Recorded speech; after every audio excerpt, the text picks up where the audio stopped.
बंधु मैंने कौन आपण भी धला केश समस्या चिंतित अच्छा कि तेबे यही तेल द्वारा आपणकर गोटे गोटे केश कला हो आपणक केशर चमक मध्य फेरी आसीबो। मु कहिथिबा उपाय आपण जदि सोरिष तेल को लगेइबे नुआ करी उठिथिबा केश गुड़िक मध्य कला होई बाहरिबो। धला केश सबुदिन पई चली जिवो एवं आपणकर केश सबुबेले पई कला होई रहिबो। तेणु एही तेल को मोर कहिबा अनुसार मात्र गोटे दिन लगेई देखंतु। जदि द्वितीय दिन रे आपनको फलाफल न मिलिला तेबे मु एइठी अछि, आपण जहा कहिबार अछि मु सुनिबा को प्रस्तुत। आपणक भितरु अनेक लोक एहाको चेष्टा भी करिवे नाही, काहेकि कारण बजार रु जाई टंका खर्च करी हेयर डाई बा कलर आनिबा पई एवं तार पार्श्व प्रतिक्रिया सहिबारे आमर आग्रह बेसी थाए। किंतु जदि केही फ्री रे किछि भल कथा कहती तेबे तार किछि मूल्य बा सम्मान रहे नाही। आमको लगे एइटा तो गोटे फ्री जिनिस, हेले आपणक भितर एमिति भी किछि लोक थिबे जो माने एहाको निश्चय व्यवहार करिवे।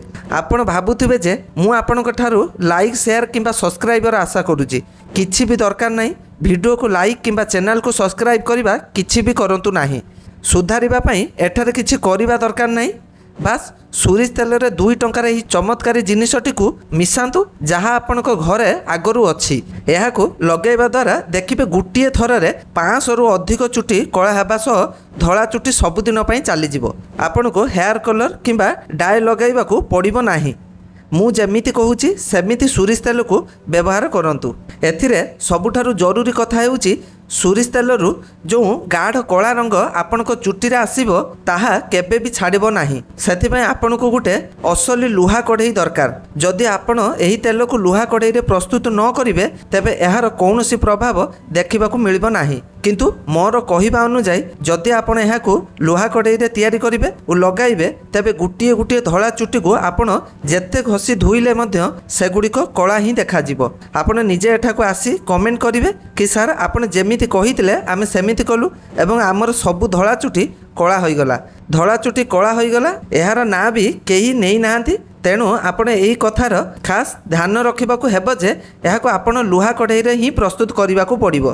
एबे आपण कहिबे जे सर आपण लुहा कढ़ई उपरे एते जोर काहेकि देउछंती? एहार कारण हेउची बंधु माने आजिकाली जो जीवन शैली सेथिपाई आम शरीर रे आयरन नामक पोषक तत्व अभाव देखा जाउची, जेउ कारणरू आम मुंडर चर्म को ठीक भाबे रक्त संचालन मिल पारु नाही। जेतेबेले आमे ही तेल को प्रस्तुत करू सेतेबेले आम केशर मूल को अधिक परिमाण रे आयरन मिली थाए, जहा द्वारा केश खूब शीघ्र घन और कला हेबाकू लागे। धला केशर समस्या तो सबुदिन पई दूर होई जिवो। सेतिपई लुहा कढ़ई बहुत महत्व रही। आयुर्वेद रे मध्य लुहा कढ़ईर गुरुत्व विषय कहा जाइछि, कारण आजिकाली खाद्यपेय जुगु आमको आवश्यक आयरन मिल पारु नाही एवं केश पई आयरन एक अति जरूरी उत्पादन।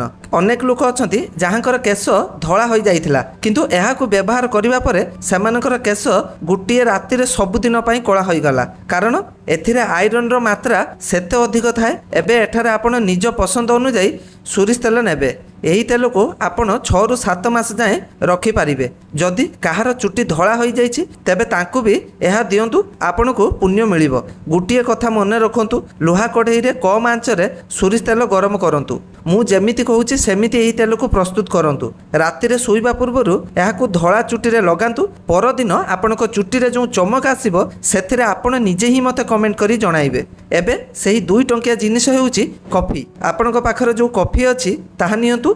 सोरिष तेल सह मिसाइले एहा एक प्राकृतिक फॉर्मेंट कलर भली काम करे, काहेकि कारण एही चुटी को गाढ़ कला रंग दिए। कॉफी रे थिबा कैफीन चुटी भीतर को जाई थाए एवं चुटी को गाढ़ कला करिबा पई कैफीन बहुत जरूरी। आम केश पई मेलानिन नामक एक तत्व बहुत जरूरी। आपणक मुंडर चर्म बा स्लाप रु जेते अधिक मेलानिन बाहरिबो आपणकर केश सेते कला रहिबो। कॉफी आम केशर मूल को कला करिबा सहाय्य करे, कारण यह मेलानिन तैयारी करिबा पई प्रक्रिया को बढ़ाई देई थाए।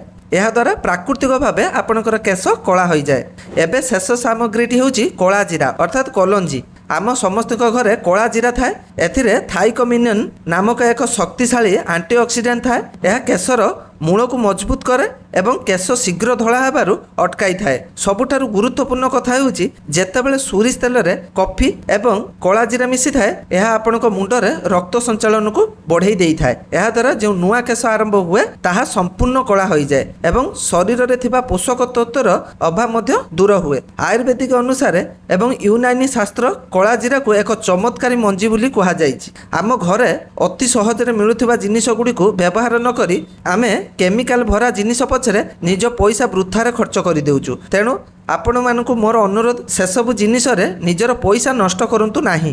ଯଦି ଆପଣ ଖର୍ଚ୍ଚ କରିବାକୁ ଚାହୁଁଛନ୍ତି ତେବେ ଖୁସିରେ କରନ୍ତୁ, କିନ୍ତୁ ଯେଉଁଠି ପଇସା ବଞ୍ଚୁଛି ସେଇଟା ତ ଅତି କମ୍ରେ କରନ୍ତୁ। ଆପଣ ବାରମ୍ବାର ପଇସା ଦେଉଛନ୍ତି କିନ୍ତୁ କିଛି ଫଳ ମିଳୁନାହିଁ। ତେଣୁ ଏଥିରେ ଏହି ଉପାୟଟି କରି ଦେଖନ୍ତୁ। ଏଥିପାଇଁ ଆପଣଙ୍କ ମତରେ ପଇସା ଦେବାକୁ ପଡ଼ିବନି କି ଭିଡ଼ିଓକୁ ଲାଇକ୍ ମଧ୍ୟ କରିବାକୁ ପଡ଼ିବନି। କିଛି ବି କରିବା ଦରକାର ନାହିଁ। ବାସ୍ କେବଳ ଥରେ ଏହି ତେଲକୁ ତିଆରି କରି ଦେଖନ୍ତୁ। ମୁଁ ଆପଣଙ୍କୁ ହୃଦୟରୁ କହୁଛି, ଆପଣଙ୍କର ଗୋଟି ଗୋଟି ଧଳା ଚୁଟି କଳା ହେବାକୁ ଲାଗିବ। ଏବେ ଏହି ପ୍ରକ୍ରିୟା ଅନୁସାରେ ଆପଣ ସର୍ବପ୍ରଥମେ ଏଥିରେ କଳା ଜିରା ପକାଇବାକୁ ହେବ।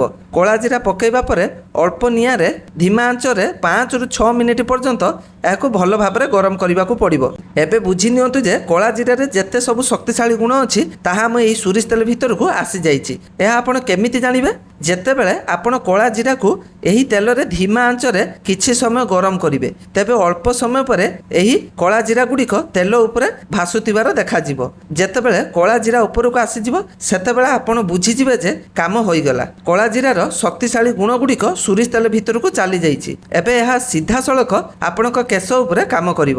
ଏହା ଆପଣଙ୍କ ପାଚିଲା କେଶ ହେବା ପ୍ରକ୍ରିୟାକୁ ଧିମା କରିଦିଏ ଏବଂ କେଶକୁ କଳା କରିବାରେ ସାହାଯ୍ୟ କରେ। ଏହା ଫଳରେ ଆପଣଙ୍କର ଧଳା କେଶ କଳା ହୋଇଯାଏ ଏବଂ କଳା କେଶ ଗୁଡ଼ିକ ଶୀଘ୍ର ଧଳା ହୁଏ ନାହିଁ।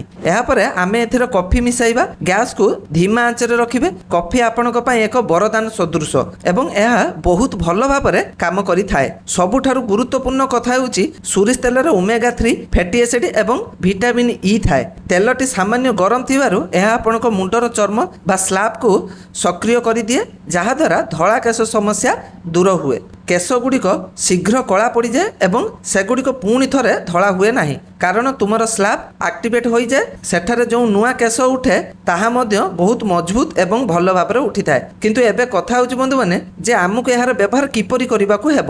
ଦେଖନ୍ତୁ, ଆପଣ ଯେତିକି ପରିମାଣରେ ପ୍ରସ୍ତୁତ କରିବାର ଅଛି ଆପଣ ଏହି ଦୁଇଟି ଜିନିଷକୁ ମିଶାଇ ପ୍ରସ୍ତୁତ କରିନିଅନ୍ତୁ। ଏହାପରେ ଗୋଟିଏ ଛଣା ସାହାଯ୍ୟରେ ଏହାକୁ ଛାଣି ଦିଅନ୍ତୁ। ମନେ ରଖନ୍ତୁ, ଏହାକୁ ଥଣ୍ଡା କରି ଛାଣିବେ। ଗରମ ଥିବା ଅବସ୍ଥାରେ ଜମାରୁ ବି ବ୍ୟବହାର କରିବେ ନାହିଁ। ଏହି କଥାର ବିଶେଷ ଧ୍ୟାନ ରଖିବେ।